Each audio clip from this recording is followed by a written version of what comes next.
I am the snake artist, and my mission in life is to get people to appreciate art and wildlife.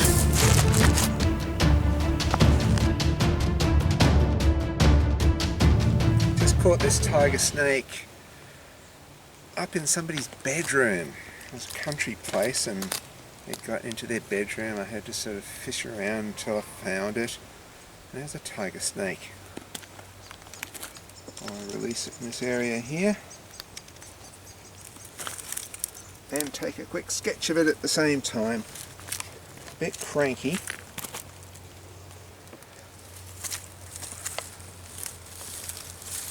We'll see how.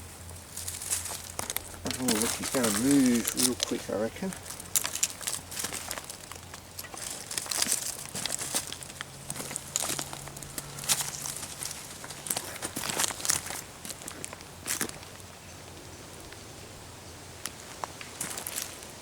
So I keep getting asked, why don't I just take a picture?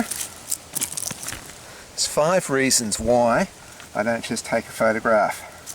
Firstly, tradition. You think about your Leonardos, your Michelangelos, your Rubens, they didn't have cameras, so they sketched from real life. And so traditionally artists would sketch from real life. More recent tradition, in the 1800s, you would have people who would study natural history, and they would also sketch from real life because again they don't have cameras. It's actually starting to rain. The snake will like this because it's being very dry.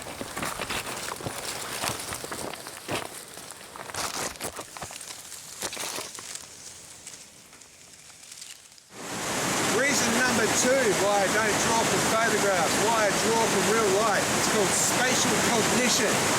It is how you navigate around a forest like this. You need spatial cognition, and if you're drawing from real life, that enhances your brain to understand spatial cognition. When you reach out and grab something, you have judged that distance. When you're drawing from a photograph, you do not exercise that part of the brain, and you're just looking at something flat as opposed to something three-dimensional. Reason number 3, it makes your art more spontaneous.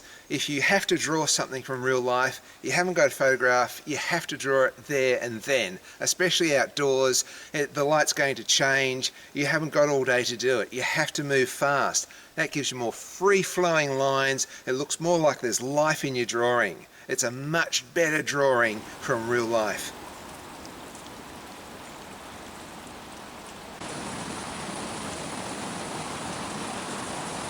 The other reason we don't draw just from photographs is you don't get this experience.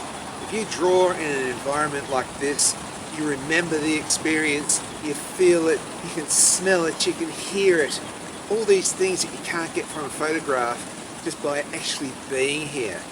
I could almost like break this down into 3 or 4 different reasons, like memory, experience, and a relationship. If I were to just draw one of these stumps here, I would study it, I would have a relationship with it in that I would see every little bit and piece of it. Whereas if you've got a camera and you're lazy, you just go snap and you keep walking, and you may or may not look at that picture. If you're here, you're committed, you look at something, you experience something. So I'd say reason number 4, experiencing the environment that you're trying to draw. Reason number 5 why you don't draw from photos is that you have to be able to fail.